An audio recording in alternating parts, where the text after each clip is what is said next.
Liftoff will start in T-minus 10 seconds. 10, 9, 8, 7, 6, 5, 4, 3, 2, 1. We have ignition. It's time! Seconds from game 7 or from championship number 6. Jordan, open, Chicago with the lead! Behind the screen, Harper got a piece of it, it comes off. The Chicago Bulls have won their 6th NBA championship. Tying run at second, 2 out, Palmero over the head of Jenks. Uribe charges, throws, out! And the White Sox have won the World Series. To the far side around the 8-yard line to Hester. Under it, and to the middle of the 15, to the 20, breaks free of the 25, to the 30, to the outside, 40, midfield, 40, 30 to the post, 20, 15, Hester 5. Oh!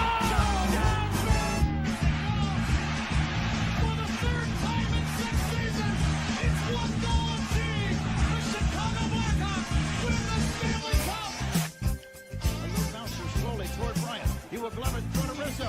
It's in time, and the Chicago Cubs win the World Series.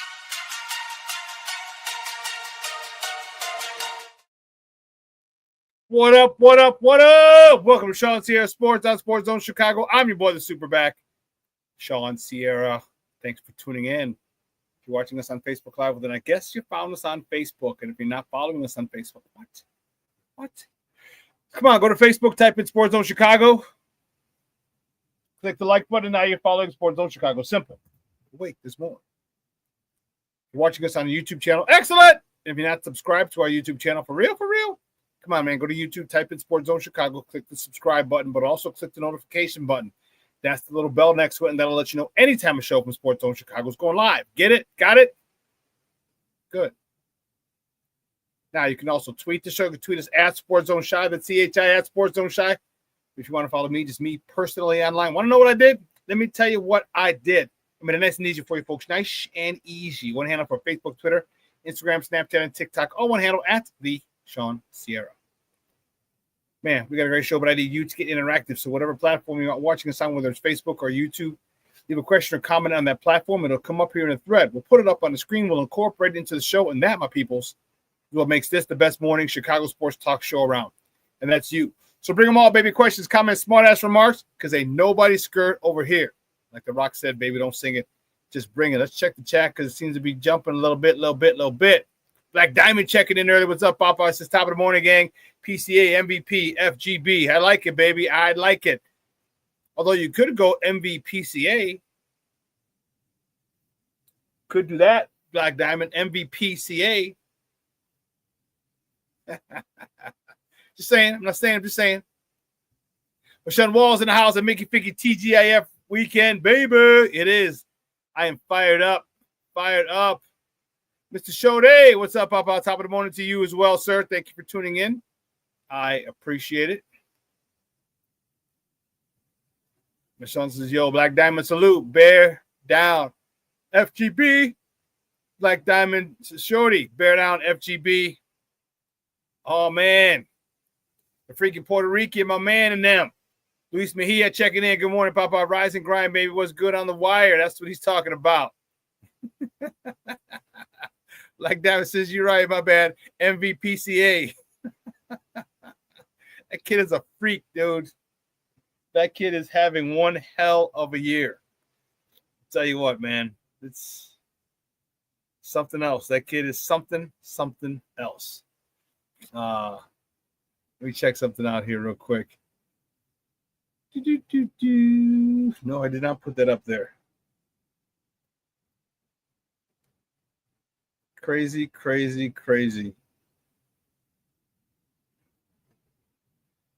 You know what? Let's do it this way. You know, I hate doing it this way. It's because sometimes it comes up on the screen.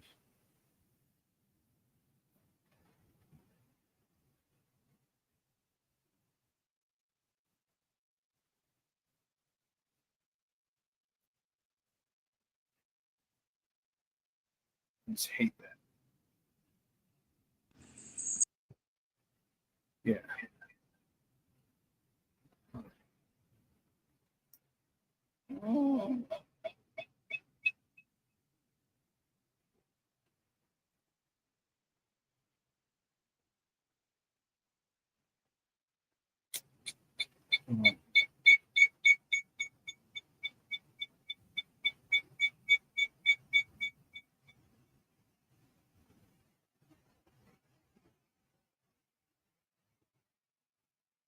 Okay. We got to add some stuff.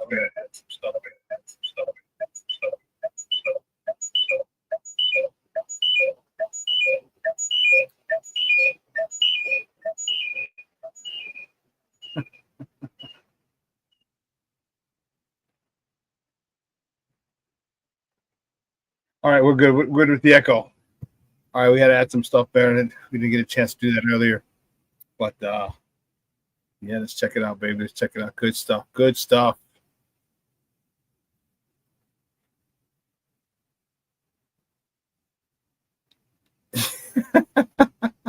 It was the so I had some. So what that was I heard the tweet. It was I went to the studio through my phone because I have some pictures that I wanted to upload through the phone.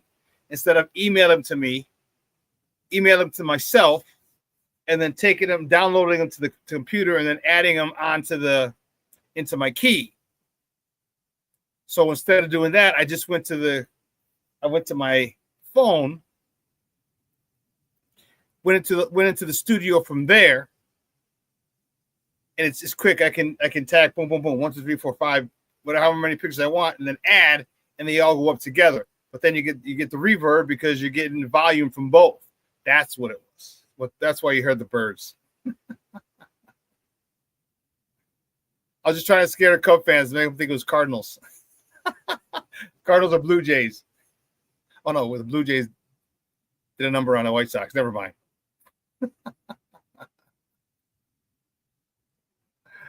Oh man, we got a lot to talk about. There is a little bit of news. So, we're going to take a hiatus for 2 weeks. All right. Sports Zone Chicago is going fishing. We'll be back on July 25th, 2 weeks from today. All right. We have a couple of reasons. One, it's just not a lot going on. All right. There's not a lot going on. We can make up bullshit. I'm not gonna just talk bullshit with you to talk bullshit. All right. I'm not going to do that. 2, to give me a break. All right. Give me a 2-week, break just to kind of regroup, refocus some things I want to do with Sports Zone Chicago, some changes I want to make. We're going to getting our swag stuff together. We're going to have a lot of cool shit, dude. I'm telling you. A lot of cool shit. I'm fired up about it. You should be too. Really good stuff coming up. So September or July 25th, which is actually my birthday, will be the next. Well, there'll be shows going on, but they'll just be reruns. All right, we'll be back live July 25th. That is the first day of training camp for the Bears. Okay, so we'll definitely have a lot to talk about at that particular point. Seeing if they sign anyone else. Yeah.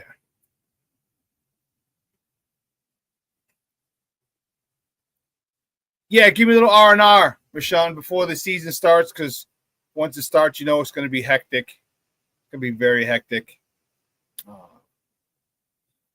It'll allow me to get some other stuff done these next 2 weeks, though. That'll really benefit me and the family. So that'll be cool.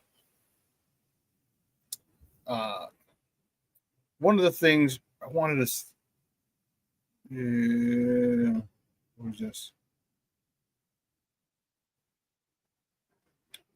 So one of the things that I wanted to talk about, Mr. Shorty, I gave you bad information. My apologies. Okay, my apologies.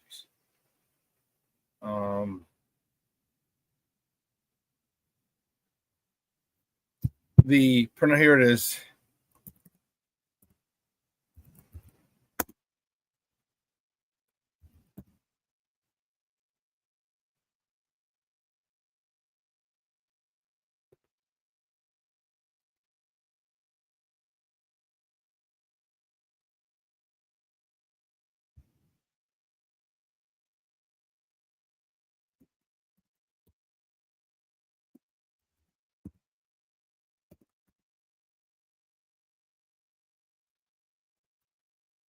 So this is a pronunciation of Deo's name. I'd given you Miss.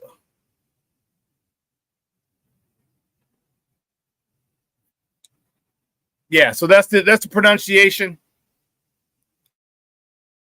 I was coming in talking that ish. 2-week vacation up north, fool? No, I'm not going up north. If anything, I'm going south. I'm gonna go southwest or just west. I'm gonna go to Michigan. If anything, I got people over in Coloma, Michigan, right around St. Joseph. Spent a day or two over there by the lake, but no, not going up north this time, fool. So Shorty is pronounced Deo Odeyingbo. Odeyingbo. If you say it quick, Odeyingbo. Odeyingbo is how you pronounce it. So I apologize. I was giving you the wrong. I was giving you the wrong pronunciation for Deo's name last week. My apologies. King Booker World checking in. What's up, Papa? I said salute everybody. And Shawn. What's the Shorty? Shouting at everybody. Shawn, Black Diamond, Michonne, Luis, Rick, FGB, FCM, FAR, LCBC. So for the guys who checked in, King Book World and Rick. Oh no, Rick saw it. Just the FYI. We're going on a little vacay. We're going on a little, take a little break. We'll be back. We're going to go on 2 weeks. It'll just be reruns for the next 2 weeks here. ShawnSierraSports. And we'll be back live July 25th, which is my birthday, which is the Crosstown. So I'm probably going to go to that game. So after this, after the show, I'll be heading to Sox. So I'll be back. But I'll leave you with reminders. All right. Which is why I tell you, follow me on Facebook. Reach out to me on Facebook. Follow me on Facebook. All right. Steve and I are going to put together some things. So there'll still be some stuff on YouTube. And but it'll just be, 13 days, 12 days, 10 days left. 10 days till return of ShawnSierraSports. You know what I mean? Stuff like that. So just definitely needed a break, bro, guys. And I'll tell you, it's necessary. It's necessary. I mean, I could sit and talk sports all day, but getting guests and all the other stuff. And as I said before, let me take this down. As I said before, right now it's just really a lull time. There's really all we can talk about is the Cubs. And this isn't a Cubs show. It's Sports Zone Chicago. It's all teams. All right. The Cubs are the only team we're talking about. And Sky. They're making improvement, but the White Sox suck. All right. There's no Bulls, no Blackhawks, no Bears.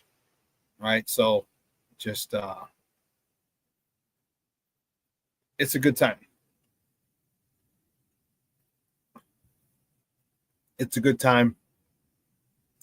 Stop it, Steve-O. Psycho.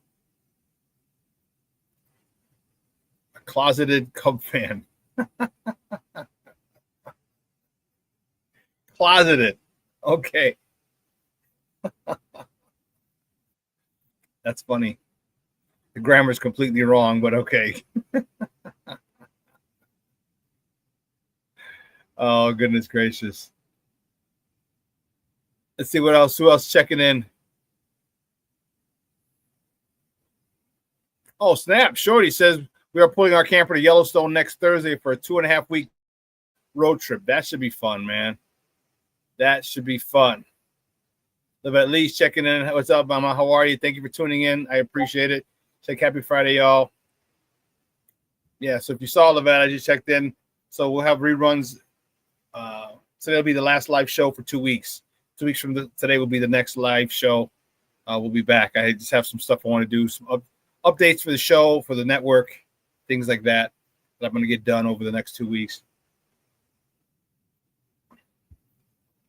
Try and make sure that on that day we have the link live for our swag. Yeah. Come home. I am home. And that's the South Side, Papa.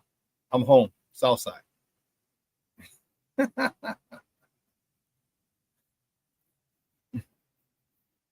Only reason there's only 3 reasons I went up.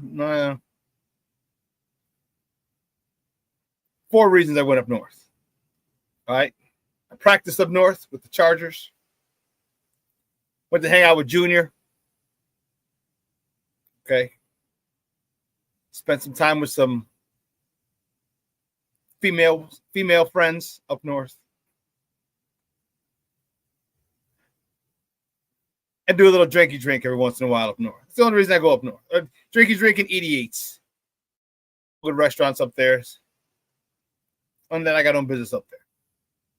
Southside, baby. Southside's where it's at. That's where it's at, Black Diamond. Southside through and through. Southside!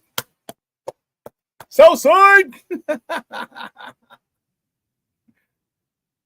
Hey, hope you guys are going to there's a house music festival this weekend on the south side. It's on Cermak and Blue Island. Cermak and Ashland. Right by Benito Juarez High School. A good buddy of mine who's been a house music DJ since we were in high school. Gabriel Rican Rodriguez. If you heard of him, Gabriel Rican Rodriguez, good buddy of mine. He's part of the crew that's throwing the big house music festival this weekend.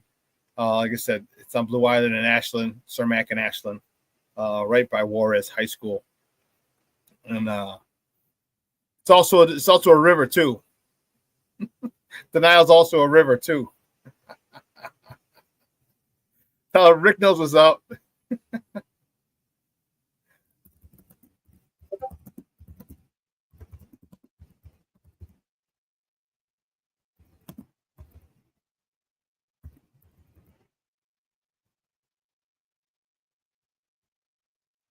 See, eventually, then you got to chime in. See. Thanks, Black Diamond, because then he's gonna chime in, then Junior's gonna chime in, then Patty's gonna chime in, and Mono's gonna chime in.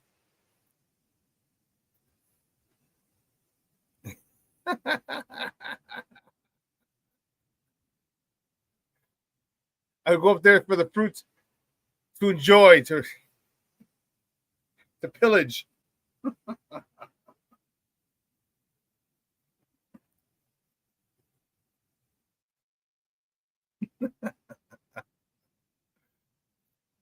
King Booker says, I'm the lone fighting Sox fan in a family of Cub fans, so I got to hear it every day about the season. They all will still get power slammed, grandma included.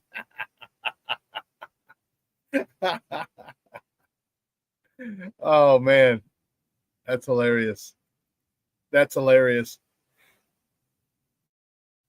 But listen, I hope you have stuff planned. And now's the time, guys. Listen, make sure you use this time wisely. If you have a significant other, if you're married, girlfriend, all right, if you're a woman, you have a boyfriend, fiance, husband, whatever. All right, now's the time to spend with them.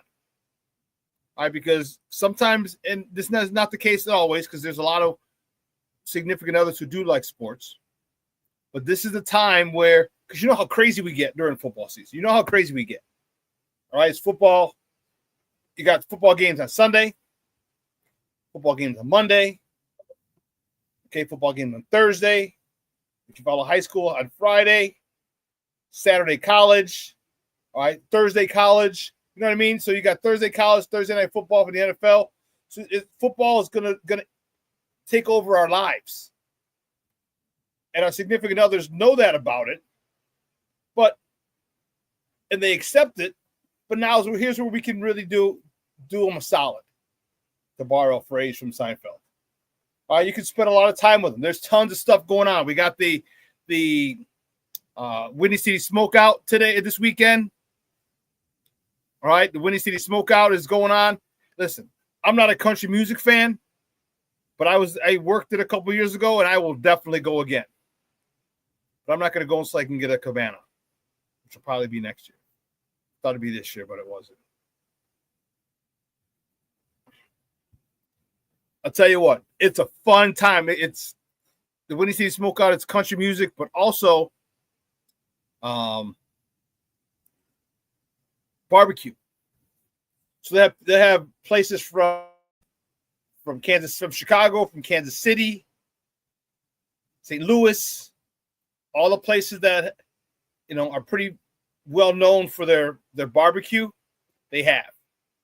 It is, and if you're a guy, ain't nothing but Daisy Dukes and cowboy boots is all I got to say. Daisy Dukes and cowboy boots. I'm not saying, I'm just saying. If you like Daisy Dukes and cowboy boots, Windy City Smokeout is the place to be. It's in the parking lot of the United Center. It's in the north parking lot, so the one directly across from United Center. And what they do is you can go into the United Center to use the bathrooms. If it's really, really hot outside, they'll let you in. The United Center's open. It's air conditioned. They just won't let you upstairs. They have ushers and stuff.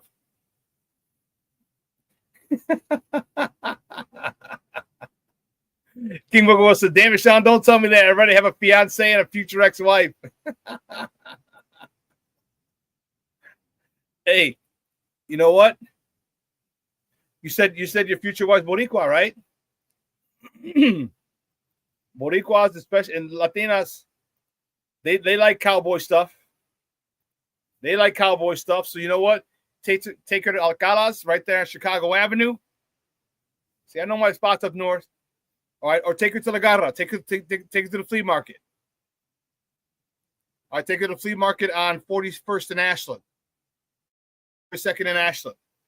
In there, there's a guy, and he's got a big case. He's got a big thing for cowboy boots, belts, hats, the whole nine. Go get King Booker World. Go get your Puerto Rican girl, fiance. Get her a hat, some boots, a matching belt. Get her the Daisy Dukes. Man, you'll be. I'm saying. See, here's how we make up for our absence during football season. That'll buy you mad crazy points, mad cool points if you do that, bro. Mad cool points. No, Luis, it is across. It's in the Chicago. It's at the United Center. It's at the parking lot right across the street from the United Center. So that's where the Windy City Smokeout is. It is a phenomenal event. I'm telling you. When I worked it a couple of years ago, obviously I had backstage access and everything as security. So we got there early. So I looked like, oh, these are cabanas. Like it was in a VIP area. And then I asked someone, I was like, so you get your own server, you have your own bathrooms. So the VIP have nice bathrooms. There's a bathroom service. It's not the little King Booker says she already got the Dukes and the boots. That's awesome, baby. That's what I'm talking about. So they have the bathrooms in the VIP. You got upgraded bathrooms. They're trailers. You can walk up in them and they're air conditioned, and you flush them. It's not just like a porta potty. It's a night, and then they come out and you have water. You have to wash your hands and everything. They have running water in these things. Nice. It is a nice. You get a lot for VIP. You get your own server. It's a 2-level cabana, so you can party underneath and party up on top, and then you're looking right in at the main stage for the act. So good stuff. Highly recommend the Windy City Smokeout for next year. But it's not cheap.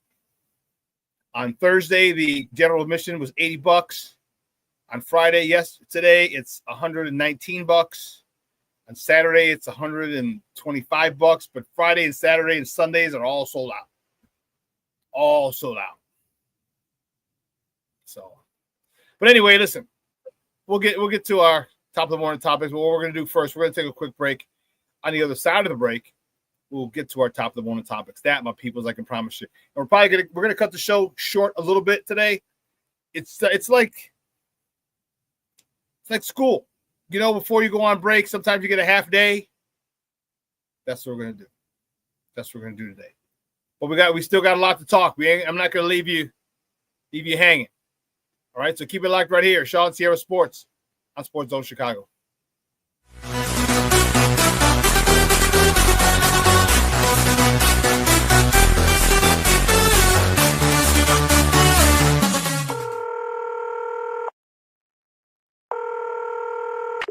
911, operator 901. Where's the emergency?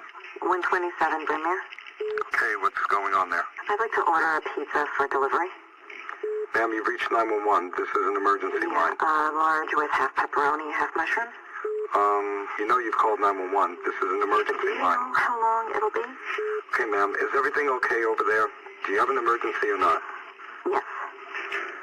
And you're unable to talk because... Right. Okay, is there someone in the room with you? Just say yes or no. Yes. Okay, it looks like I have an officer about a mile from your location. Are there any weapons in your house? No. Can you stay on the phone with me? No. See you soon. Thank you.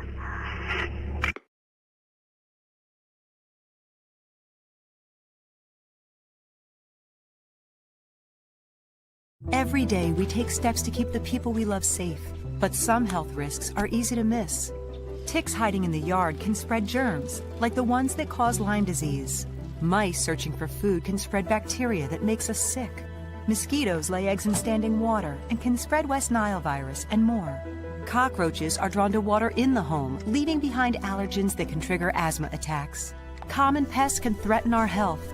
Learn how to protect your family at pestworld.org. When I'm flying, I put my helmet on, my visor down, my mask up.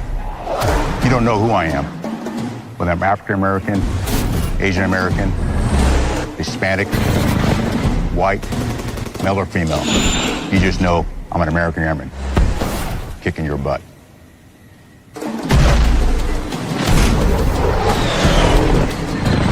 I'm General C.Q. Brown Jr.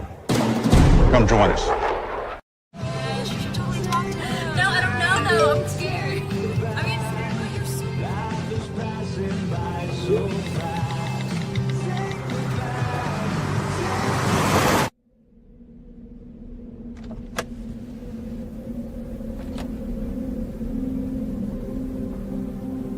Do you know that you're in my lane? No, not at all. Are you not paying attention? Are you texting? I was just checking in with my mom. I was telling her that I thought we'd be home by 6. It's okay. There's enough time. Just pay attention. I'm not even halfway through my text. There's no way. I'm not even going to look up. My babies are in the car. You have to pay attention. It's just supposed to be a quick text. I'm so sorry.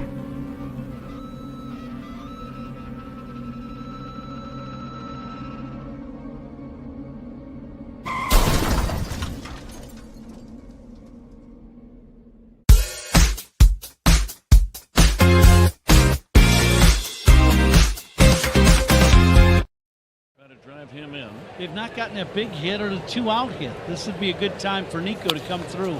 Up the middle, and it eats up Lee into center field. Swanson around third. Dansby is in. Nico delivers, and it's 1-0. Previous 6.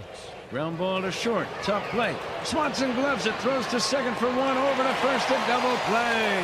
What a play by Dansby. A tricky hop. He reacted quickly, then made a very nice backhanded flip to Horner on the with a double. And now it's Pete Crow Armstrong. This is drilled center field. Bader back some more near the wall. Johnson is gone. Pete Crow Armstrong will touch them all, and the Cubs add on. as it is 3-0, number 24 for PCA. Boy, and that's exactly what the Cubs needed. Cubs need a big. Welcome back to ShawnSierraSports on Sports Zone Chicago. Those clips courtesy of the Marquee Network. Those were the Northsiders, a little up north in Minnesota, taking on the Twinkies. And that was the first of beginning of a day for PCA. But let's get it cracking, baby. You know how we do. The first segment of every show is called Top of the Morning. It won't come just when you want it.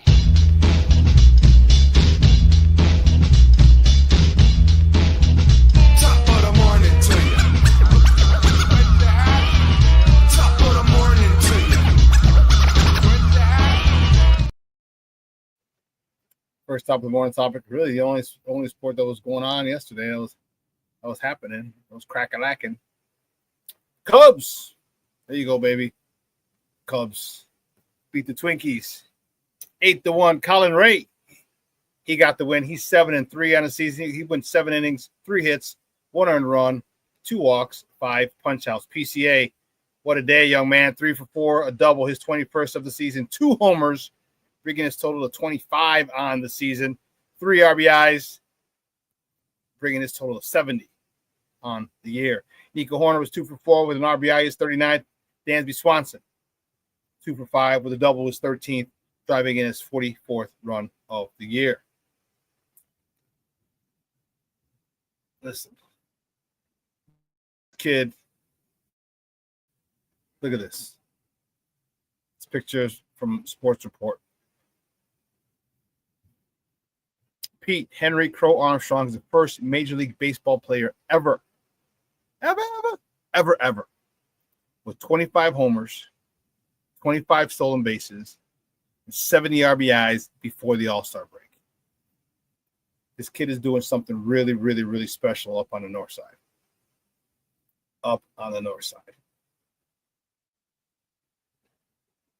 Tell you what, you know me, and I think I don't like the Cubs, especially their fans. I think you're all a few chromosomes short of normal. But I will tell you this: I have no problem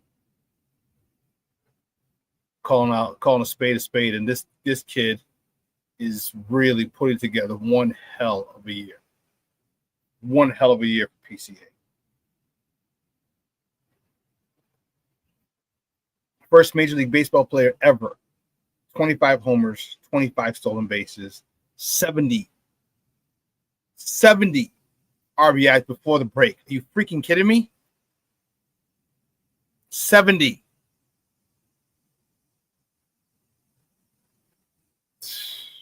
Wow. I'm saying King Booker World. King Booker World says, hate to do it, but PCA is the truth. I agree, bro. I agree. Like Diamond, I can't argue this, bro. MVPCA, FGB. MVPCA, man, that is it. Wow. Foster's Cover is checking in. What's up, Papa? How are you? Said I'm a Cub fan, been to more Sox games, though. Do you live on the south side? Are you just closer, or what's the deal? What graces you? What graces us Southsiders with your presence?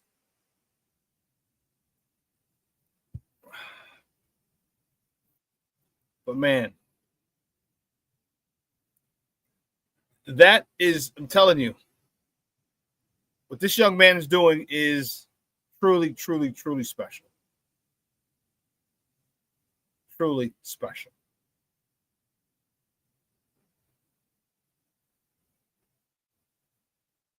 See, Cub fans, go Cubs foe. Go Cubs foe.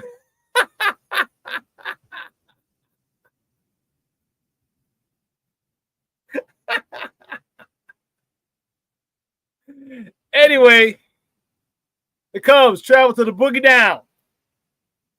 Take on the Evil Empire tonight. First pitch is at 6:05 Central. You can catch that game on the Marquee Network or listen to it on their flagship station, 670 AM. The Probables For tonight's game for the Northsiders, Chris Flexen's on the bump. He's 5-0 with a 0.083 ERA. Going up against former Chicago White Sox Carlos Rodon. He's 9-6 with a 3.30 ERA. Former White Sox Carlos Rodon. Yes. He was the opening day starter one year. He was one of those guys who just couldn't get run support. Oh yeah, that was funny, Junior. Fly Beagles fly. Fly Beagles fry.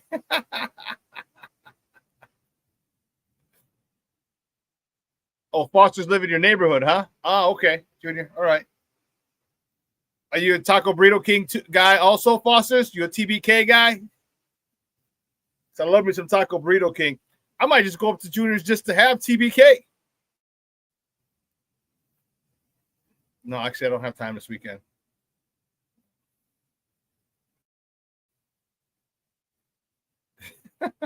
The only team I despise more are the Yankees. I hate watching baseball today. Foster Cover says TBK since they opened. No way. So remember, they opened back in like 96, 97, 98, somewhere in there when I first started with the Chargers and my guy Caesar. He was the other guard. Junior was one guard. Caesar was the other.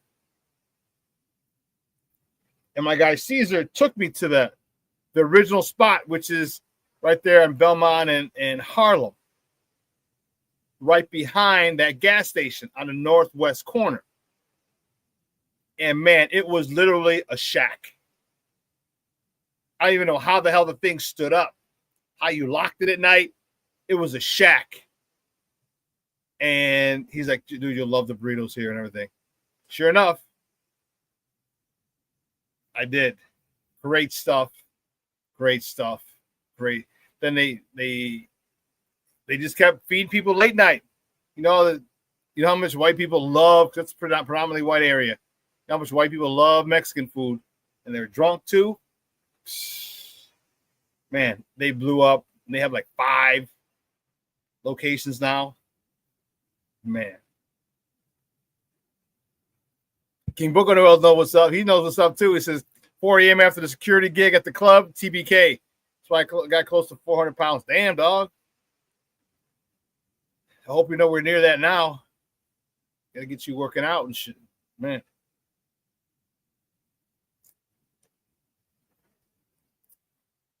But the next top of the morning topic, the White Sox, the good guys from the South Side. All right. The good guys on the South Side, their game was postponed yesterday due to rain.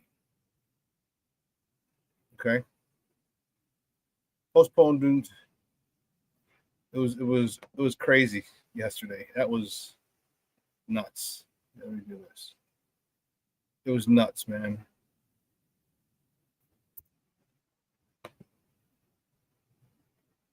It was kind of torrential.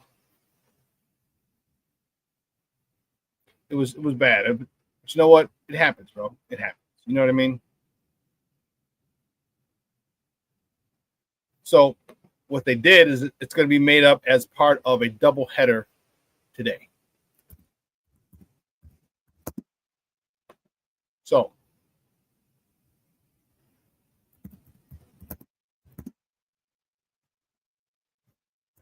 we played 2 today over on the South Side.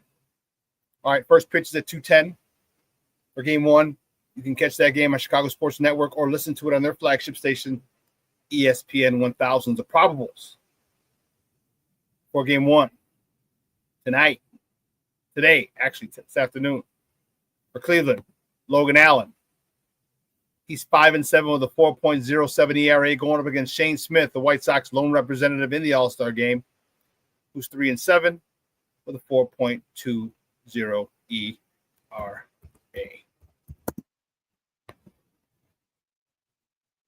That's game 1. Game 2, first pitch is at 7:10. All right, so you have time.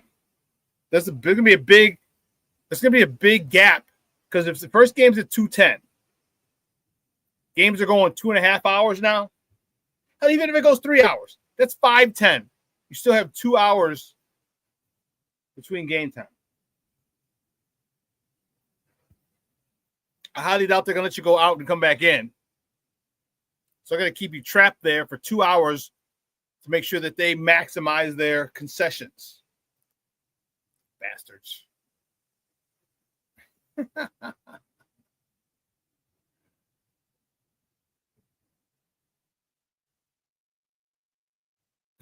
shirt says 400 pounds.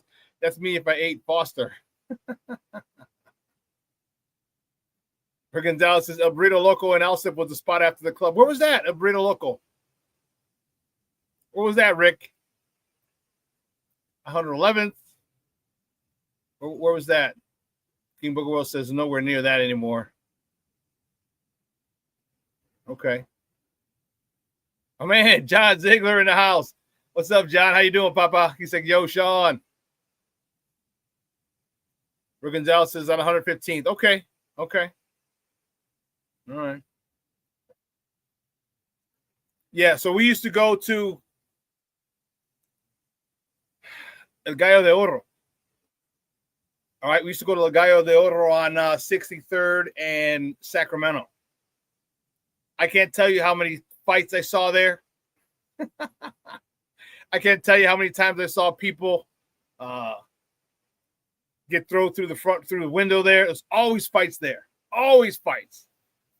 12 o'clock, 1 o'clock, 2 o'clock in the morning. Always fights there.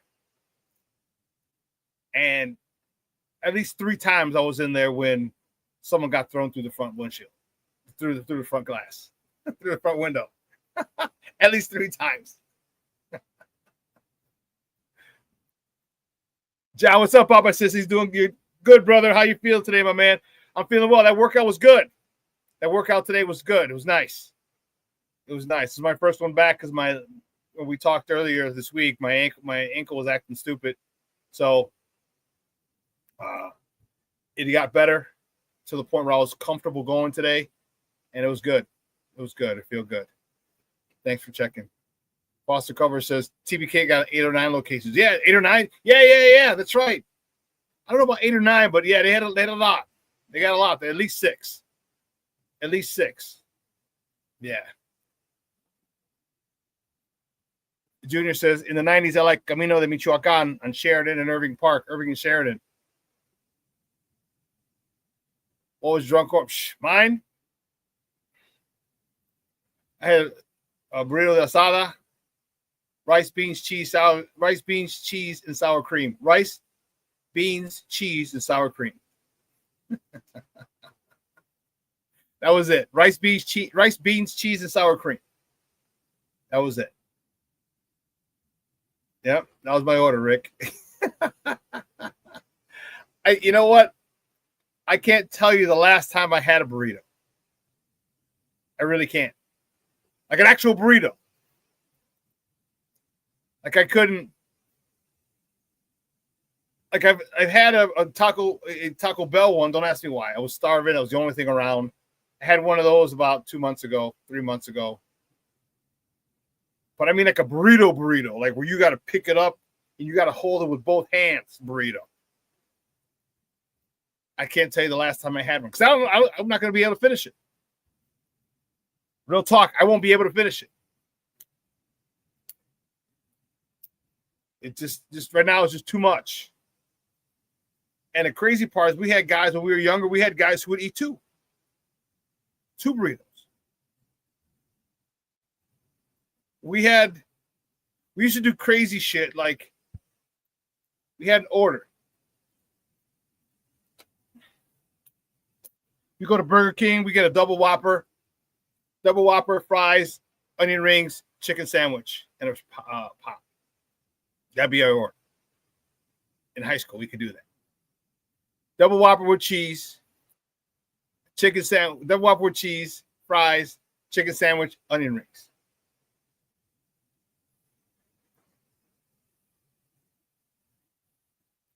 I agree, Rick. If anyone thinks Taco Bell is Mexican food, slap yourself right now, FGB.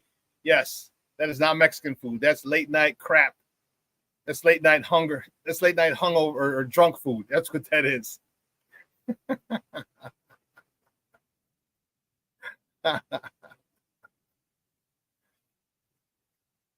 Oh, okay, Rick. It's been like a year for me. Steak burrito, extra sour cream all day. Dude, I usually get, because I'll bring chips usually most of the time. I say, you know what, give me extra bowl of sour cream. So, and I'll put it on the burrito too.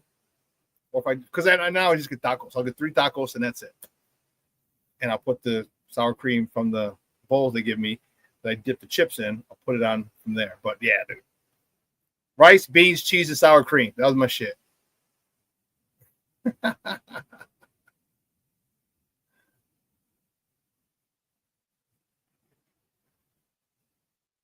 John says, Taco Bell is post bar. Nothing else is open. I'm ready to go home and regret tomorrow anyway in my 20s food. That's about right.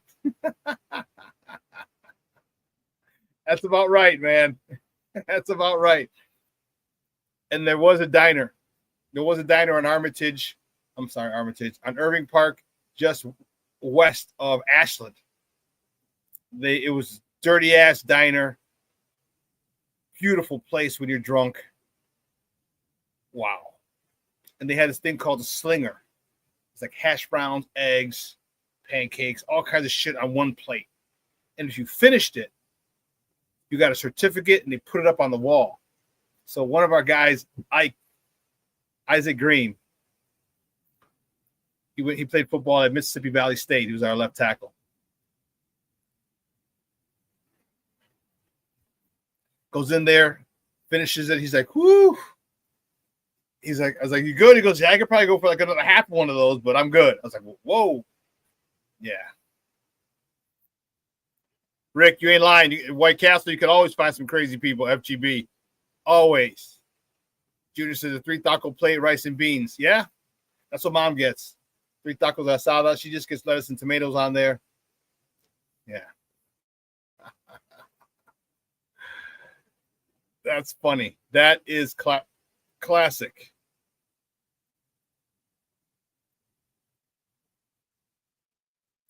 Well, look what's going on with you Northsiders. You know, I can't stand you mugs. From Channel 9. Look what's going on from GN Sports last night. PCA is the 3rd player to have 25 homers and 25 stolen bases before the All-Star game. Barry U.S. Bonds, Eric Davis are the only other 2. First player with 25. I talked about the first player in Major League history with 25 homers, 25 stolen bases, and 70 RBIs before the All-Star game. Dude, you have 70 RBIs. That's a good year. That's a respectable year. He's got it before the All-Star break. PCA and Suzuki are the first Cub teammates with 25-plus home runs before the 95th game.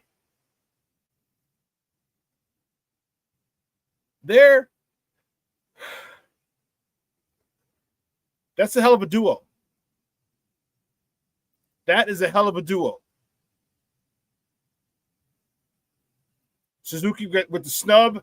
I don't know how the hell they snubbed him. Let me take this down. I don't know how the hell they snubbed Suzuki. Leading the National League in RBIs. He's at 77. Let me double check. I can do that. He was at 77.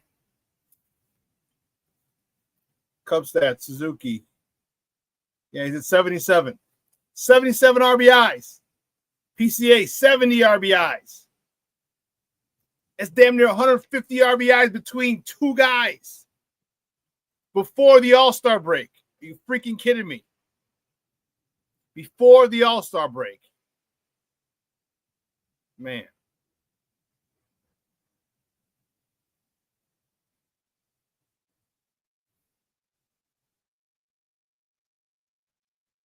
Mr. Shorty says, El Barrio in Diamond Lake. Best enchiladas ever.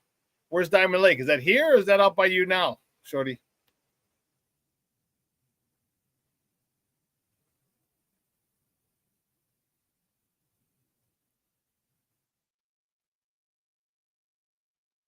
Okay. You know, one of the things that I was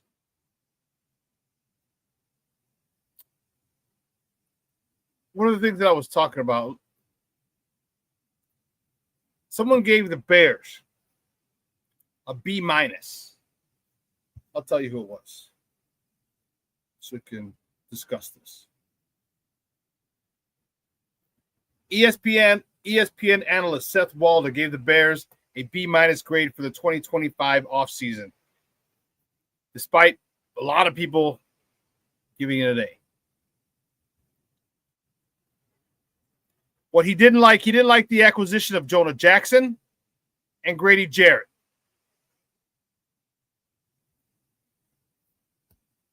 He said and this is what's interesting. He said the acquisition of JonahJackson is inexplicable. What? And he criticized the acquisition of the signing of Grady Jarrett as awful value due to the contract size and Jarrett's age and injury history. So if you want to go with the age and injury history, I can see that. But JonahJackson as inexplicable. Hold on, let me get this stuff. Really?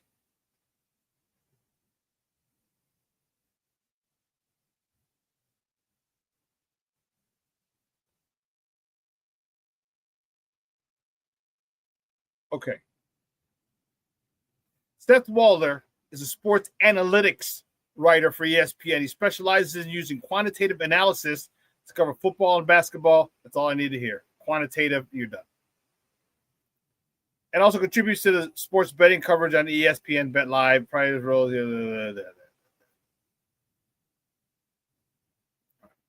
No, so that doesn't hold water for me. Sorry, bro. Sorry.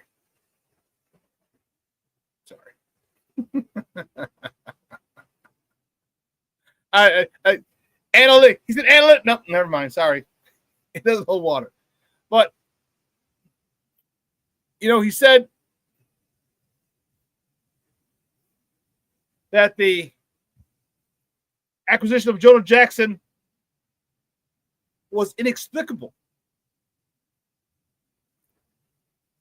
Like, I don't understand how it's inexplicable.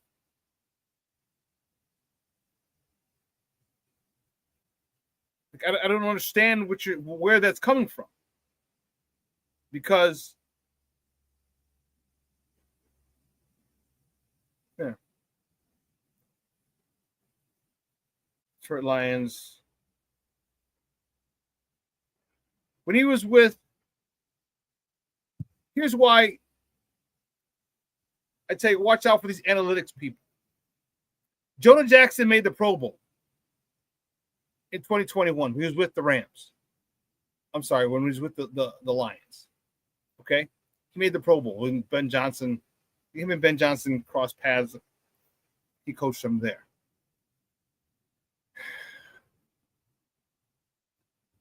But he was a Pro Bowler with the Detroit Lions.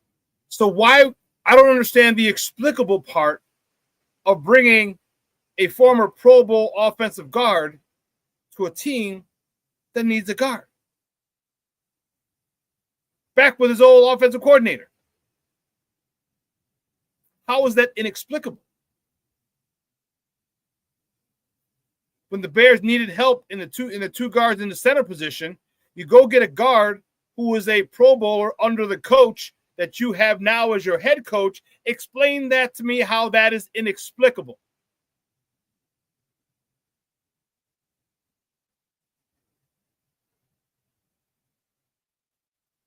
Doesn't make sense. And again, these are people that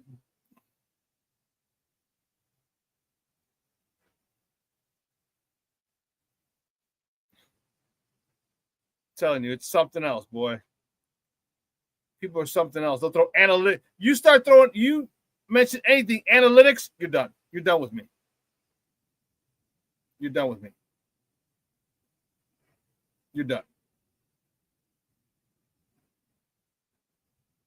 So All right, and he said awful value due to the contract size and Jarrett's age. Well, Grady Jarrett signed a 3-year, $42.75 million deal.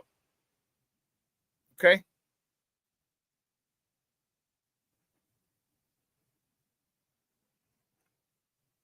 So he's getting $2 million this year, 2.25 his base salary. How much was guaranteed? Signing bonus was $12 million. Okay.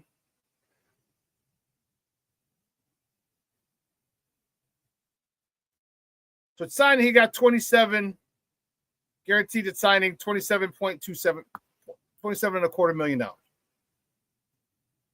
I can see if you say his age, okay? He's 32 this year, he'll be 33 next year, and he'll be 34 in the final season, 2027. But if he's good for 2 years, you cut him and you save a base salary of $11,750,000. And it seems like it's only going to be a 2-year deal. So I don't think it's poor value.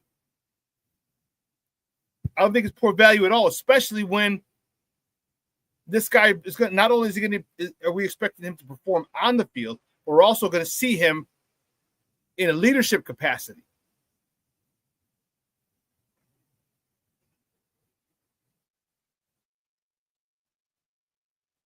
I love it, Rick. Rick says, "Never heard of the guy, so I could care less what he said. Already forgot his name.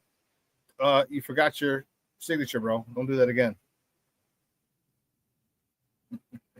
But Shorty says, "I got to meet. By the way, I'm in a meeting. I have you muted, but I'm still able to follow this conversation. LOL."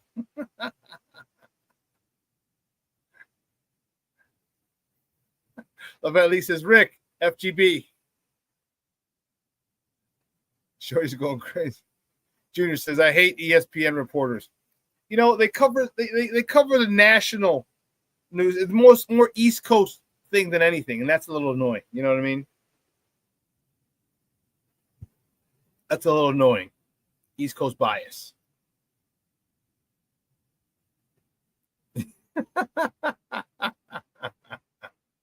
Luis Mejias, "I took a quantitative dump on the other day."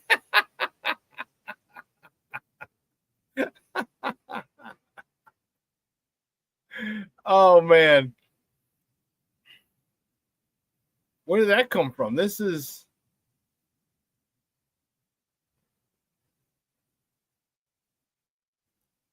crazy. Rick says FTTNL, Mr. Shorty. King Booker says he's an analyst. And you know what? That's right. That's right, King Booker World. King Booker World said, "I'm tired of folks commenting on the team that don't watch. You can't just watch highlights and say, oh, here's the numbers. It's not that. It's not the way you analyze." Shawn says, "These so-called analysts don't know shit." I agree.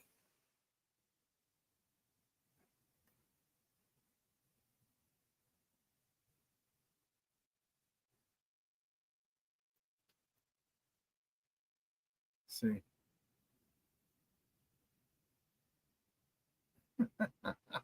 My man Nomad checking in. "What's up, Papa? How are you?" He says, "Get off my lawn, Shawn. Got loose today." Yeah.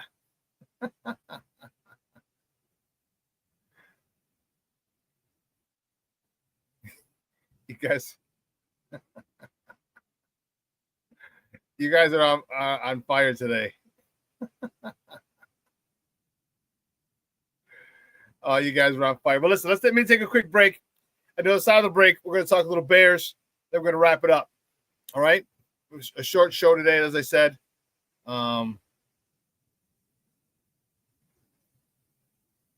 In preparation for our 2-week hiatus, 2-week break, just a chance to disconnect, recharge our batteries. All right? So on the other side of the break, we'll get to it. We'll get to some Bears talk. All right, keep it locked right here. ShawnSierraSports on Sports Zone Chicago. Hey, it's your boy, the SuperBack, Shawn Sierra, and be sure to follow Sports Zone Chicago on all social media platforms, on Facebook, Instagram, and our Roku channel. You can find us at Sports Zone Chicago, and on Twitter, we are at Sports Zone Shy. Also, be sure to download our mobile app so you can take Sports Zone Chicago with you on the go.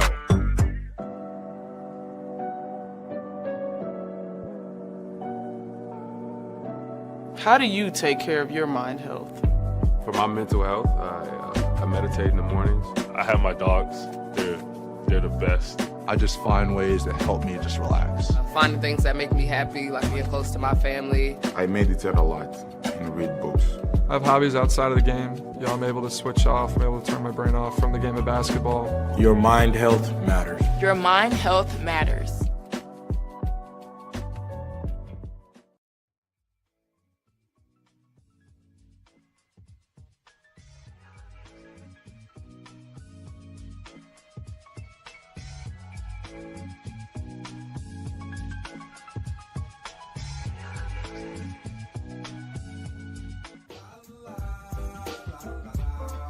It's a romance sport. What? It's a romance sport like that. Your Marine Corps' way of life is to defend the American way of life.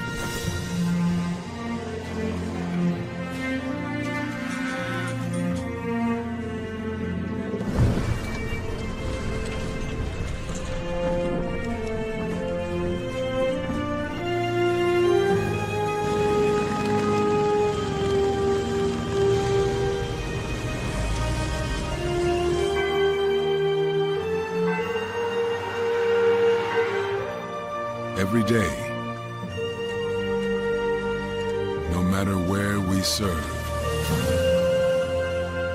we take a stand for our nation, for each other, for us all.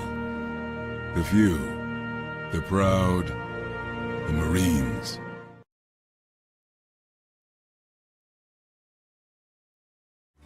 Every body in a work zone is someone's somebody. This is my mom. She works for KDOT. This is my dad. This is my mom. This is my daddy. This is my sister. This is my daddy. This is my son, Scott. He was killed while working in a highway work zone. When you drive through a work zone, drive like a life depends on it. Because it does.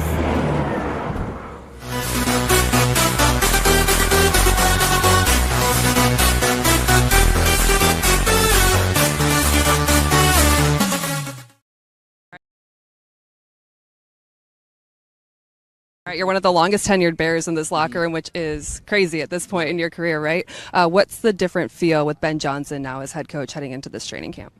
I think really just him setting the tone with how he operates throughout the building and with the guys in the locker room. I feel like for us, we know the standard that he's setting. We know what high-level football looks like, of course, where he's come from, where Dennis Allen has come from, and different things like that. So we're able to see it actually being done and things like that. So I think for us, it's really just listening and taking it all in, and then for us pushing each other. And I feel like it's really going to be up to the players to win. I feel like that's my biggest thing. I don't feel like this is going to be a staff where we can try to blame it on somebody else and things like that. It's going to be real cleared up and cleaned up for us, and we got to go out there and win. So me personally, it's just getting myself ready to play, getting the defense ready to go, getting the team ready so that we can go out there and win on Sunday. We'll see you on the practice field in 2 weeks. Thank you. Welcome back to ShawnSierraSports on Sports Zone Chicago. Those clips courtesy of Fox 32. That was Cassie Carlson interviewing Jalen Johnson at his football camp. And I gotta holler at my guys. They did me dirty, man. I need to be at these coaching camps. I need to be one of the coaches in the camps, and most of my guys are at them. And I'm like, you don't pass the word, you're gatekeeping. What the hell? Not for the money, just for the access. You know what I mean?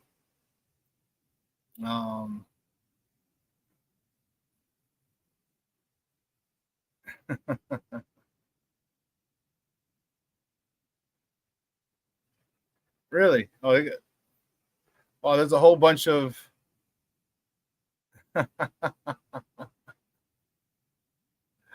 Louis said, I watched an old Cowboys and 49ers championship game with Madden as commentator. The man knew what he was talking about. Yes, he did. Shawn, yeah, don't forget your old pal Ivan over at that network. Yeah.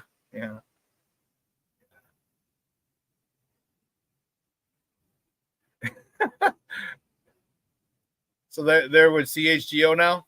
Oh, okay, good. Good for them. For Gonzalez says, can you beat up Mark Carmen as well just because FGB?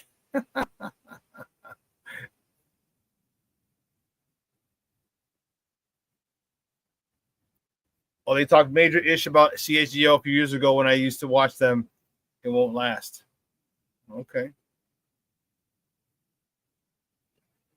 Yeah.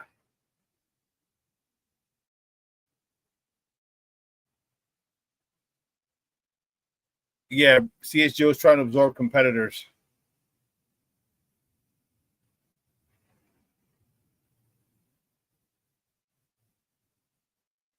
Rick Gonzalez says, JJ is the man. FGB, my favorite bear. No, man, it's a smaller channel. Needs a Voltron up.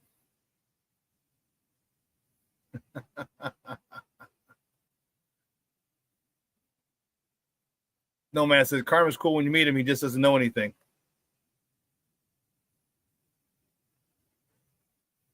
Yeah. Yeah. Interesting.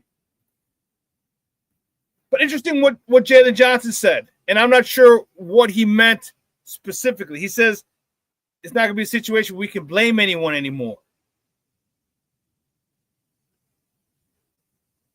Did he mean you can point fingers, or did he mean we can blame the coaching staff anymore? He says the way they laid it out. He's talking about the way they're installing things and the way that they're teaching things. They make it simple. They're breaking it down. There's no questions to be asked. There's no confusion. Let me not say no questions asked. Let me take that back. He said there's no confusion. Basically, is what he's saying. The way they laid it out for us. There's no confusion, and we just got to go out there and win. Was he taking a shot at the old regime?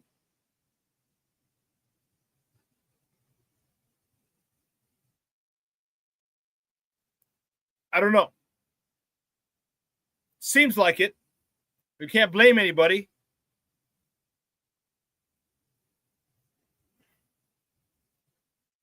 But it's interesting. Very interesting. 2 weeks. Back on the field. First day of camp.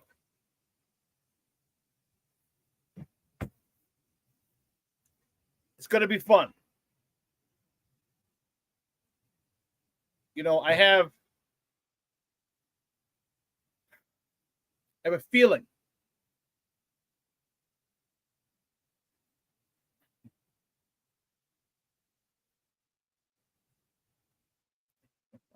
conversation's still going. You guys are killing me.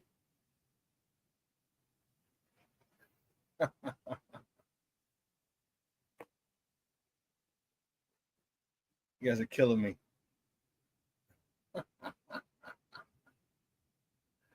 Oh, man. King Book of World, yes, I agree. The whole ticket ship for training camp was bullshit. That's the last time I tried. You know, and that's the crazy part. And this is why I didn't understand why they didn't continue to have it at Olivet Nazarene.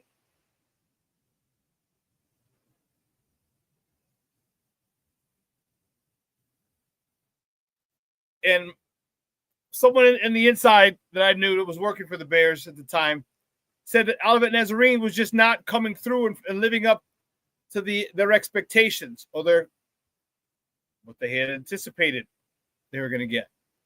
He said it was always something every year. But it made sense.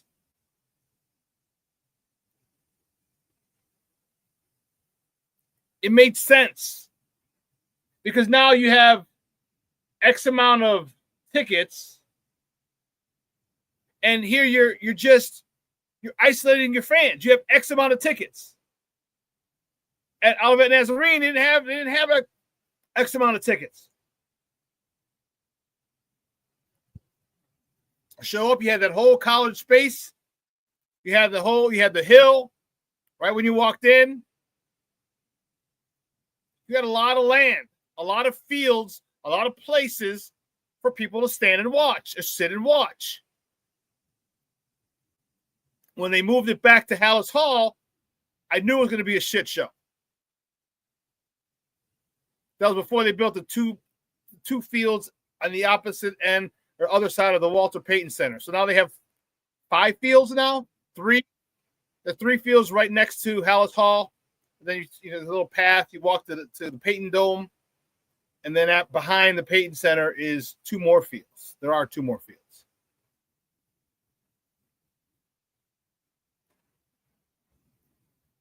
And there was a whole lot less room for people because they either hold on the front 3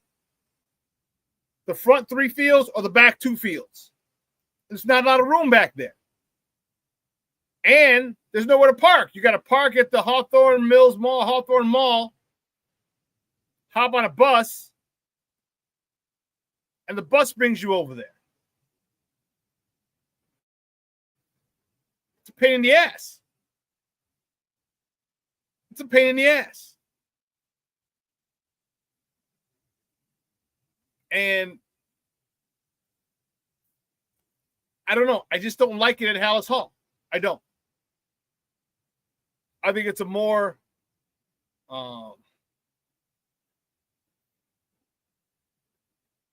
friendly atmosphere when it was at Olivet Nazarene. It was a lot friendlier. But a lot of teams are doing that. They're going back to their own facilities. But it just bothers. I don't know. I wasn't a fan of it then. I'm not a fan of it now. Not a fan of it now at all.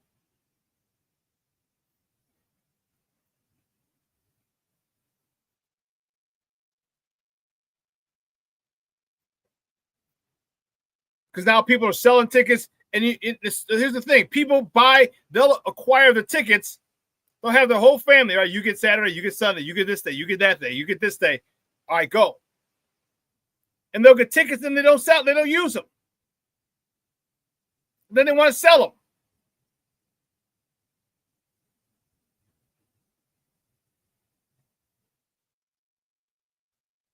Then they want to sell them. Like, no, I'll sell it to you for $10, $20. Like, what? This shit's free.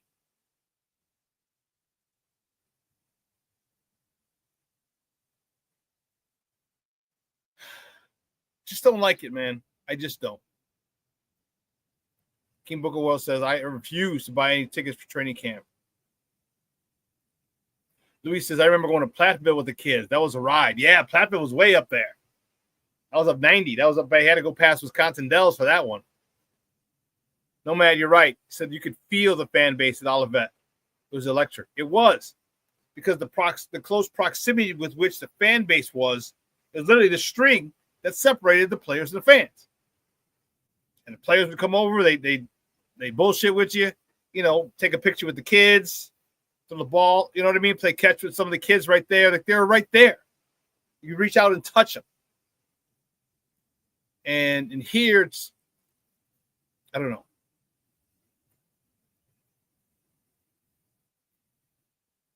Rick Gonzalez, everyone's a hustler in 2025. FGB, baby. Luis says, I'm going to try and go this year. Well, don't forget, and then they have the fan fest.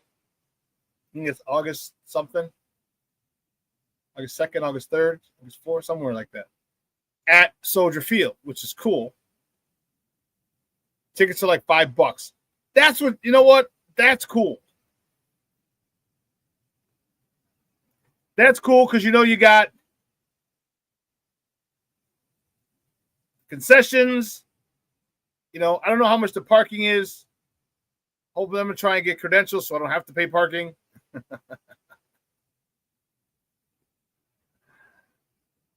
But that's cool when you're at Soldier Field.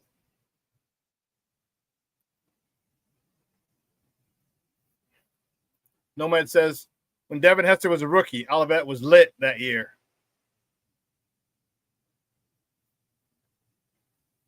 Yeah, Luis. Luis says FanFest. I'll have to remember that. Take the nephews.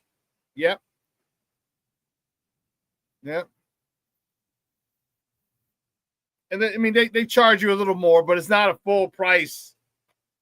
It's not full price. No. It's not some craziness.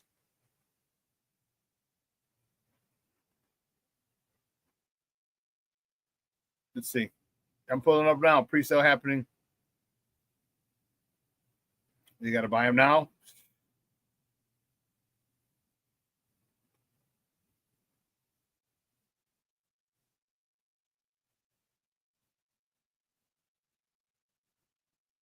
You got to get an offer passcode? What? Pre-sale happening now. View sales. On sale to the general public. Bears pre-sale from 10 o'clock to 11 and 11. Okay. So the Bears are selling them. What the fudge crackers? Are you serious? Dude, this is just insane. That's for enough money, huh? You don't get us for enough money, Bears, huh? Lord have mercy. It's crazy. Wow. Wow.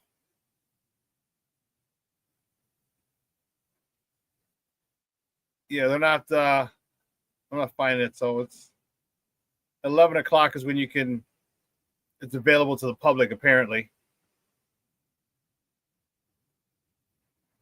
But 10 to 11, you got to have a sales code. Something. What the fudge crackers is that all about?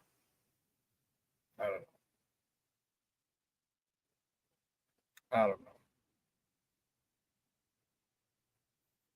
Okay. Yeah. We're going to talk about it here. So it's crazy. I don't know how many. How much are tickets? All right, $10. All right, tickets are $10. That's not bad.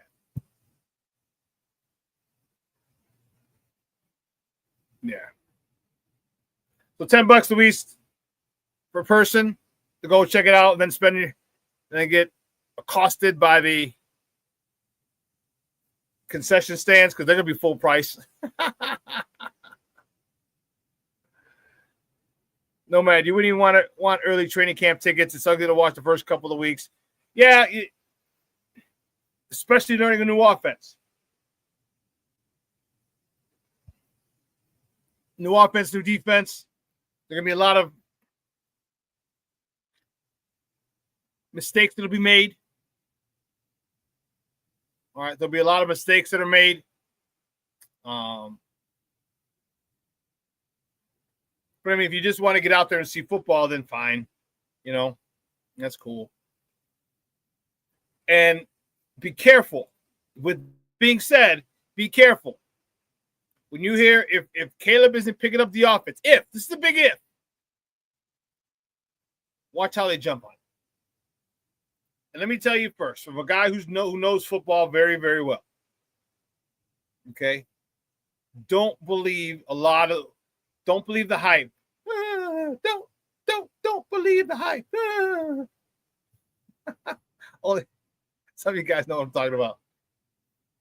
If Caleb struggles a little bit, it's not on point, everyone's gonna be like, "Oh, well, he's not on point. He's a bust." Caleb can't pick up the new offense. Really?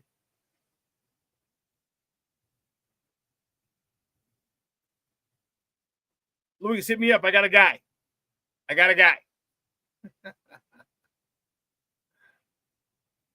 No, man, I told everyone the same thing Wednesday. Well, you played football. You know football very well. That's why we think alike. That's why we vibe, bro. That's why we Rick Flavor Flav. That was it, baby. I'm telling you, people are gonna write because it's clickbait. People are expecting a big season. The expectations are through the roof. So if Caleb doesn't come out 50 for 50 with 37 touchdowns in camp, they're going to say he's struggling. He's having a problem. Mark my words. Mark my words. July 11th, 2025. Mark my words. What these people are going to say. They're going to come on TV and say, oh, he had a bad day at camp.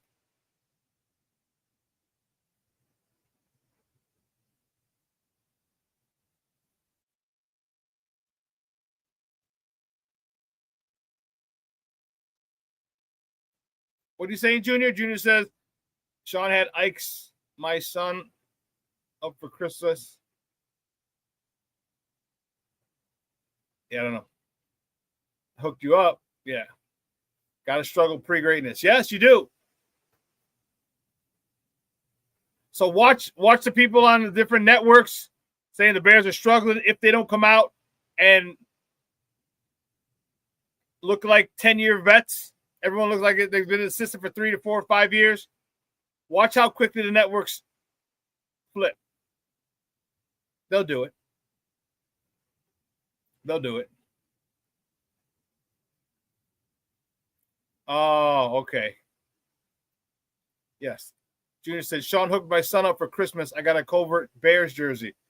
Yeah, Luis. Yeah, I got a guy. So I think they're going to do well. No, man. Football short bus people. Yeah. I think they're going to do well. They might struggle early. But I'm telling you, there's going to be a point where we see, there's going to be no question, we see it click. We're going to see it. Now,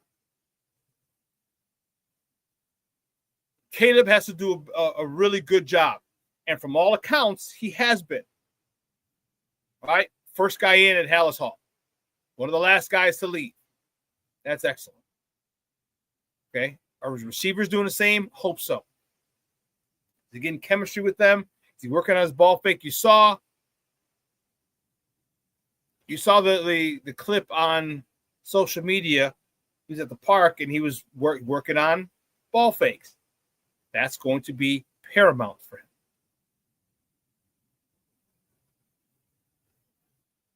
It's going to be paramount for him.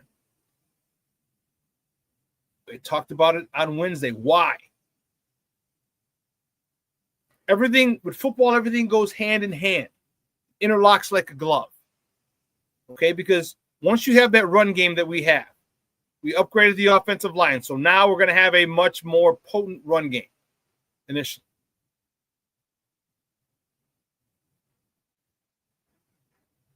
But the thing is, you're going to run the ball on 4th down sometimes. It might be 4th and 2, a long 2, short 3, and they're going to run it. And you know what that does? That gets on tape. And then teams that follow them watch these tapes and they say, okay, listen, they're coming. They're not afraid to run the ball. So when Caleb goes to stick the ball in the running back's belly, guess what the linebackers have to do? The linebackers have to come downhill like it's a run. Because I've seen on film, they'll run it. Now, whether they get it or not is not the issue. Now, whether on film, the Bears are successful in their 4th down attempts, if it's 2 yards or more, is not the issue. The issue is that they run it on 4th and 2 or more. Because that changes the dynamic for the linebackers. The linebackers can't just bail out to drop for the receivers that are going out. They have to come down and respect the run.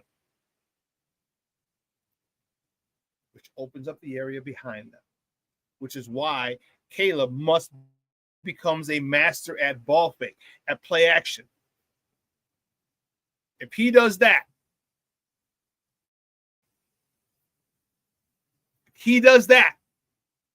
wow.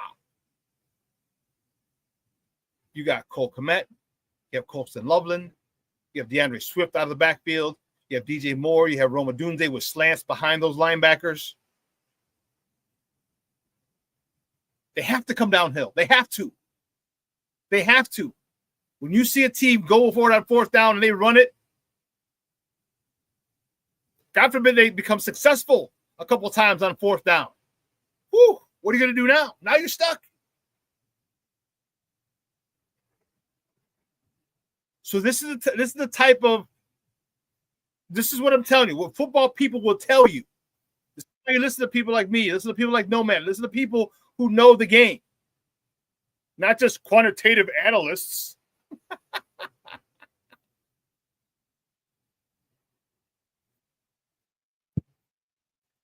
Because this is what I want you to watch. I want you to watch Caleb in his fakes. I want you to watch if he puts the ball in the belly of the running back and then pull it out.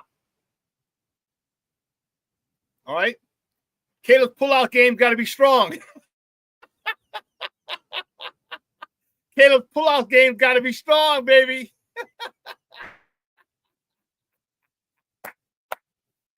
Got to get in there, pull it out.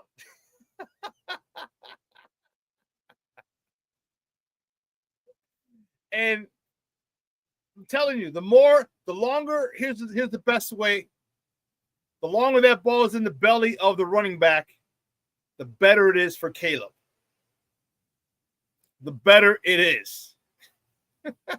Rick, you're full. Cochino FGB. No hat. No babies, Caleb. Got to get out early. The longer the ball is in the belly of the running back, the better it is for Caleb, because that tells a linebacker, I have to come downhill now. It's a run. Luis Mejia, I had a bad pullout game, wound up with 3 kids. Boricua! Luis Mejia, my freaking Puerto Rican in the house, baby. But this is what I'm telling you. This is why. All right? This is what I'm excited about. These are the things you need to watch. Real fans or people who know the game, watch these things, because this is going to tell you how it's going to play out. The success of this offense is going to be in Caleb's play fakes. Because we're going to run the ball. We are going to run the ball. There's no ifs, ands, or buts about it. The Bears are going to run the God-blessed football. Everything is built off of that run. Everything. And if we become successful, we could gel sooner. If we become successful with the run, and Caleb does a great job of keeping the ball in the belly of the running back as long as possible with his back to the defense, linebackers have no choice but to fill, widening the gap between them and the safeties who are dropping back as the play's going on. Or if they're, and here's another part. If they don't drop back and the safeties want to get up because we're gashing them, and the safeties want to come up for run support, here's where Luther Burden goes behind them. Here's where Roma Dunze, here's where DJ Moore is able to get behind them, because you're thinking run. Yes, Rick Gonzalez. Yes, small details matter. FGB. I told you. JJ Wright, my coaching colleague, said when you take care of all the little things, there are no big things. If you take care of the little things, there are no big things. Little thing, keep the ball in the belly of the running back as long as possible, which means you got to hustle your ass back, Caleb. You can't just go half-ass it back and maybe right at the line have the ball there and pull it on. You got to get it back, and you got to ride him. No diddy. You got to ride that running back and then pull it out.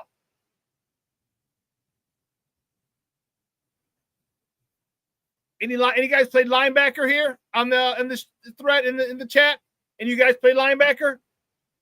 If anyone has, you know what I'm talking about. You know what a pain in the ass that is when that quarterback has his back to you and has the ball in the belly of the running back, deep in the backfield, because he hurries his ass back there.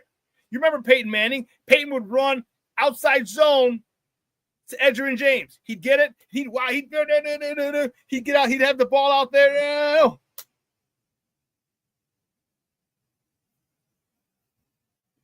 Peyton Manning, his slow ass self, would do that. Pull, pop up, boom.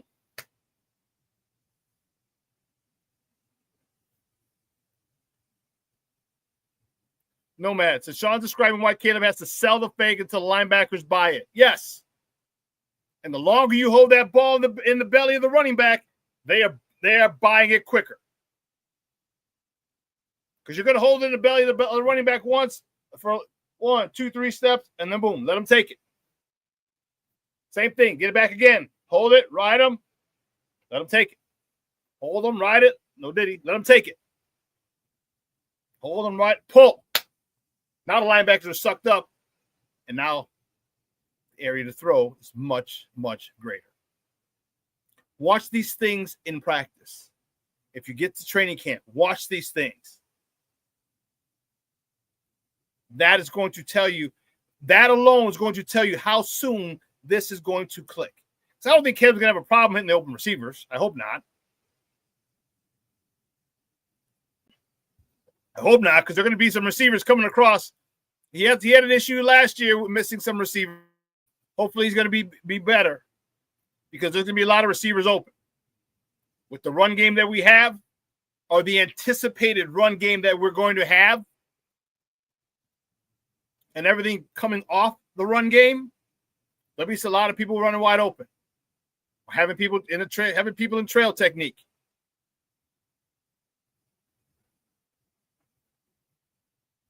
That's what I said, Nomad. It'll explode his passing attack once he buys into that little detail. I said the other day, he could go 14 for 21 for 350 yards.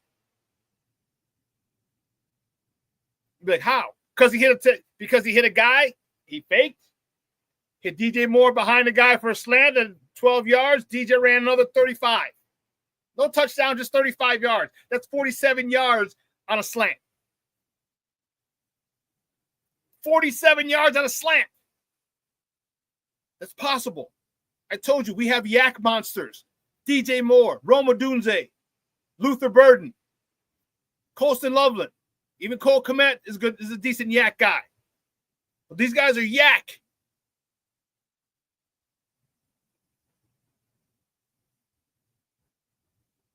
This is why it's going to be fun.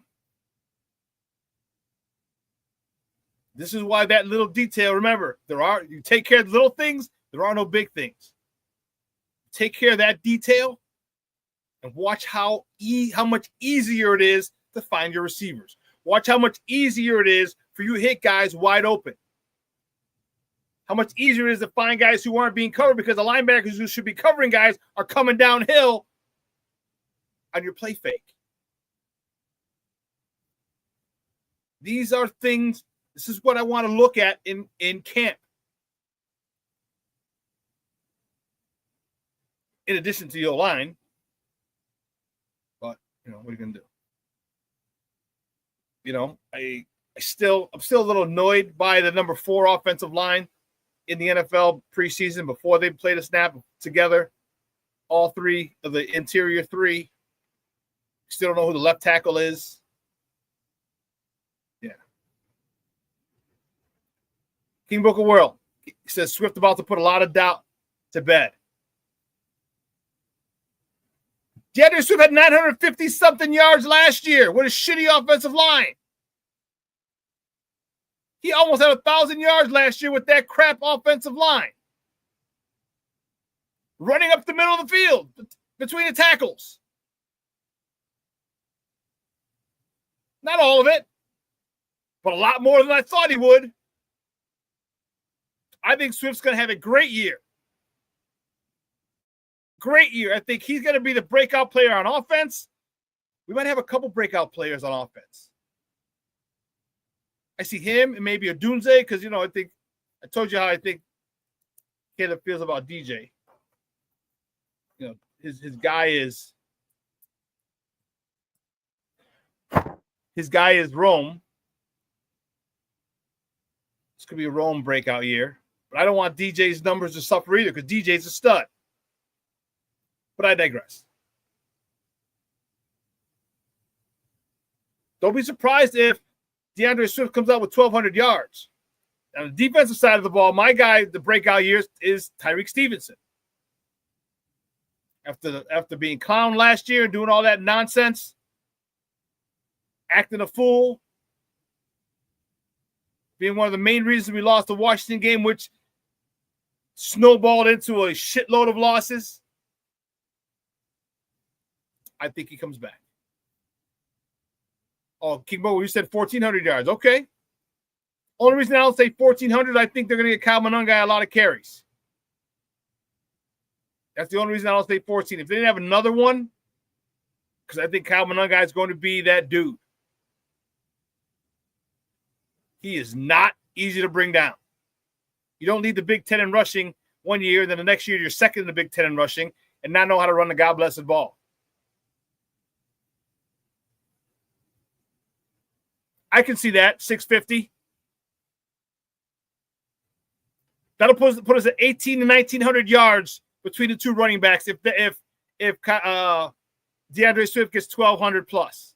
That'll put us between 1,800 and 1,900 yards. You got a 1,900-yard rusher? Eagles had a 2,000-yard rusher. This is where Caleb needs to be. This is why I tell you. This is exactly why. Remember I told you this? Remember I told you this? And I keep bringing it up. Jalen Hurts only had 2,903 yards passing. Why? Because he had a 2,000-yard rusher. If we get 2,000 or close, 1,900 yards on the ground, and Caleb puts up 3,000 or more yards, we're winning a lot of ball games. We're winning a lot of ball games. We're winning a lot of ball games. Shorty's going to come out talking undefeated and shit. You know how crazy Shorty gets. This is why you listen to people like us, like me, like Nomad. People who play the game, people who understand the game, people who know how things go. Tell you what to watch for. Tell you why. Because we're speaking from experience. I got over 45 seasons of football in me. I played 30 and I coached for 16 or 17. Talking 47 different seasons of football in me. I will not lead you astray. I will not lead you astray. This is why I'm excited. And I know Rick's gonna get mad, but wait till next year. Wait till next year when they don't have to learn a new offense. And see how crazy it gets. Because next year, that offensive line is not going to have to gel. They'll be there. Which means that running game is going to be intact. That running game is going to be deadly. Which means it's only going to help Caleb. I'm here this year. I'm here. I'm all for 2025. All right? Just you know how it is. You know, you get in line, you just kind of look over. I want to see the line. All right, cool. Get back in. That's all I'm doing for 2026. I'm just like, all right, Caleb doesn't have to learn a new offense. Rome doesn't have to learn a new offense. DJ doesn't have to learn a new offense. Kyle Monangai, DeAndre Swift, Cole Kmet, Colson Lovin doesn't have to learn a new offense. This offensive line are in the same offensive line, same scheme. Okay, cool. That's all I'm doing for 2026.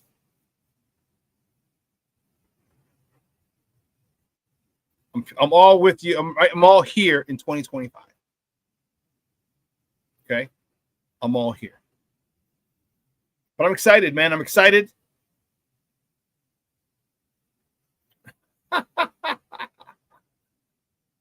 Rick says, F 2026. The time is now, FGB. We ain't going to the Super Bowl this year, Rick. I highly doubt we're going to the Super Bowl. But this is going to be the year that we build a foundation. We build a foundation for a perennial, an annual run to the NFC title game. This is the year. This is the foundational year. And if we get an offensive, if our offensive line gets anywhere near what they predicted as number 4, you better watch the hell out. you better watch the hell out everybody. We know what Caleb can do. Caleb has to understand. Listen, I talked to you about it last time. Caleb's got to be like Jim McMahon. Remember, people forget Jim McMahon broke all kinds of college passing records at BYU. He came to the Bears. He didn't have to do that. He had the run game. But we saw him sling it downfield. Dennis McKinnon, Willie Gault, Emory Moorhead. We saw him do that when the time was right. Willie Gault in a Thursday night game. When Jim McMahon was sick, he came in because we're losing. Walter Payton picks up the blitzer. Jim McMahon stumbles, drops back, hits Willie Gault for the touchdown, first play. Jim McMahon could air that sucker out. So can Caleb. But Caleb has to play in the system, under control. There's going to be times in the game where you can act crazy and become Superman. There are times. There'll be those times. But if you stay structured, take the singles and the doubles, you get 3 or 4 singles and doubles in an inning, that's a nice inning. You get 3 or 4 singles, all of a sudden, you get a quick slant for 8. You get a curl for 12. Get an in for 20. All of a sudden, you're moving the ball on the field.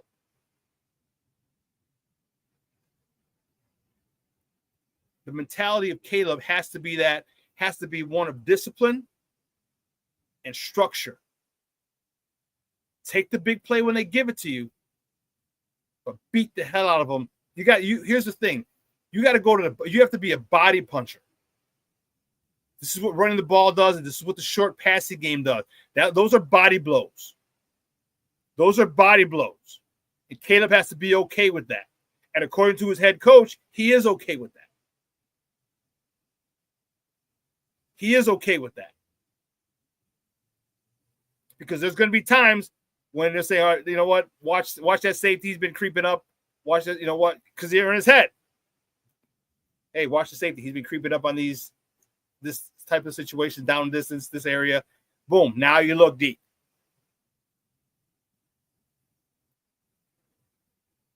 Man, we're going to end the show here just so I can get a little head start going to get the Warden. Just want to let you guys know, just to remind you.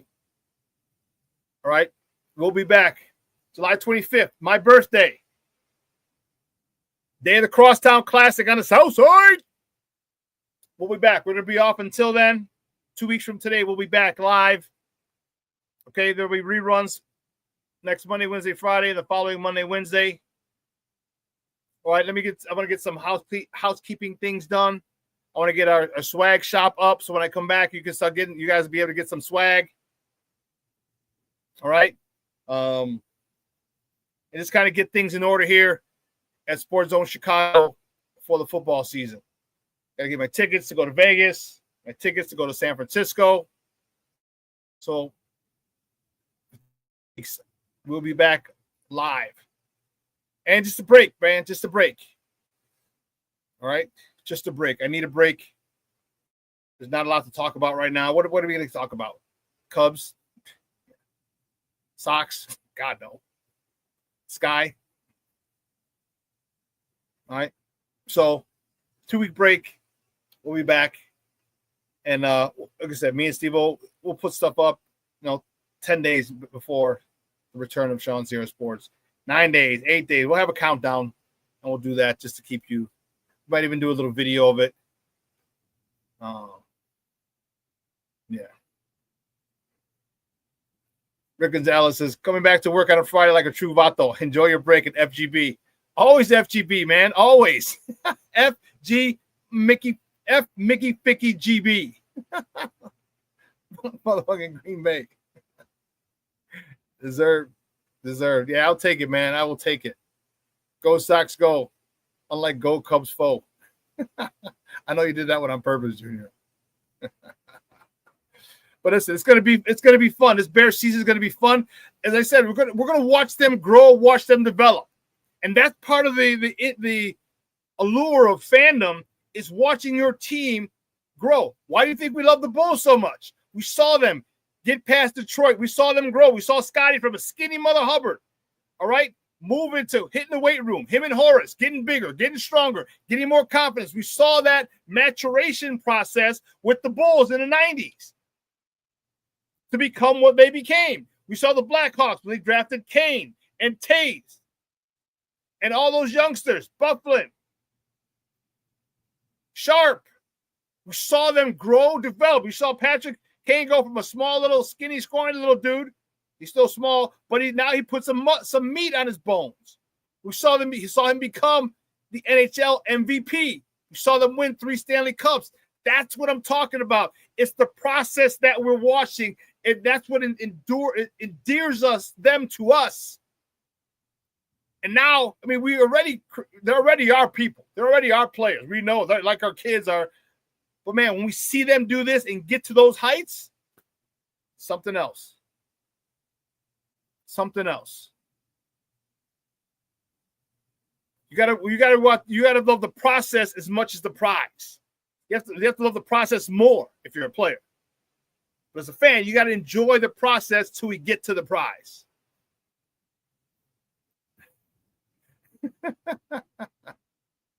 It's a story. It's about to look us forever, Holmes.